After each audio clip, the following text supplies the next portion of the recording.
Hi, welcome to my first movie review. Today I'm reviewing Captain America Civil War. Like I mentioned in one of my previous videos, I'm going to start doing movie reviews, but when I release the videos, I'll be releasing like 2 or 3 at a time. I'm trying to catch up with this year. I've wanted to do movie reviews for a very long time. I just never really had a chance to put writing down or make videos for them. So, first one today, we're doing Captain America Civil War. Very fun and exciting movie, and I can't wait to dive into it. Before we go any further, I am going to put a spoiler warning right now, wherever this, if I learn how to do that by now. Spoiler, this is going to be spoiler review. It's September now. You should have seen this. And also comes out in like a couple days, like on DVD. So, no excuses, but still, spoiler. So Captain America Civil War is about the Avengers and them pretty much splitting apart because of an accident that happens in Wakanda. Not Wakanda. Where the fuck were they? I'll find out later and I'll put it like right there. Like again, I'm gonna have to learn some shit, so just right there I'll put it like right by. You guys like this shirt though?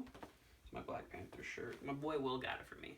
It's fucking dope. So like, shout out to him. But anyway, they were split apart because of an accident that happened out of country, and so now there's this line that's been drawn. Should the Avengers be free and do whatever the hell they want? It's like, oh yeah, you know, they've saved people, yeah, but they've also destroyed half of New York, you know, leveled Washington, D.C., you know, people died, many people died. Or should they be kept in check? But then that also runs the risk of not being able to go where you need to go and going where you can't go, where there's no reason to go. So that line is being drawn in the movie. And then you have Captain America's side and you have Iron Man's side. So the standouts of the movie for me wasn't even the title character. That's what kind of knocks this movie down in my eyes a bit. Captain America was probably the 4th or 5th best person in this movie, and that really knocks this movie down a bit for me. To me, the standout is the dude on my shirt. Black Panther was badass in this movie. He was cool, he had motivation, he made sense, and he was a great actor. Everything about him was awesome. And then Spider-Man obviously kicked ass. Tom Holland, great Spider-Man. Can't wait to see more of him in the future. And really, maybe Ant-Man, but that's just because of his scene at the end. Which, for the record, then the last, I believe, 20 minutes of the second act, or right at the start of the third act, that fight scene was phenomenal. Some of the best superhero action I've ever seen. That was great, but, you know, Cap, Iron Man were like 5th best out of that whole group, you know. And in a movie where it's them clashing, that's important. It's got to knock the movie down a bit, you know. But the greatness that was Black Panther, Spider-Man, and Ant-Man really helped this movie out as well. The movie's villain was Baron Zemo, who really lacked development until like the last 10 minutes of the movie.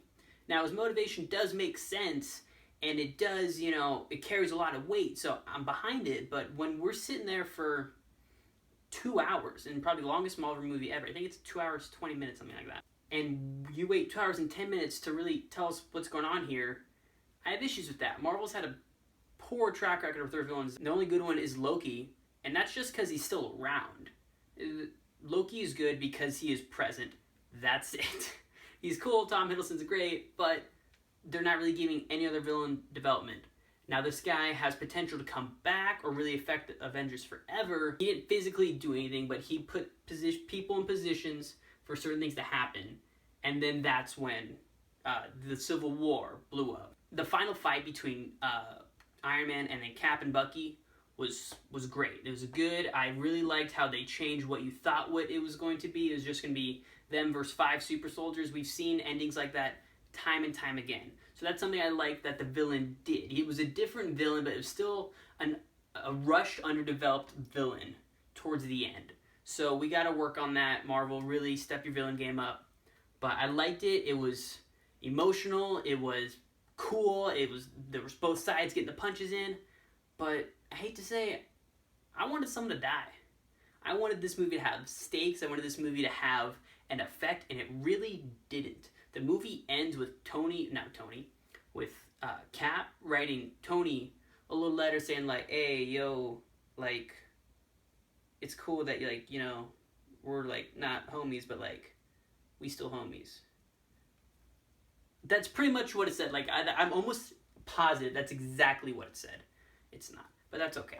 Not the point. I wanted this movie to have some impact, and it really did. With that being said, this movie was a great time. It was fun, start to finish, super funny, like always. That's what Marvel does best. And it was just another good comic movie by Marvel Studios.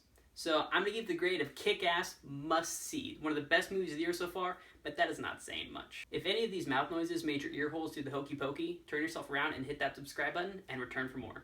Thank you much. Have a good day. I don't know how I'm going to do this outro thing.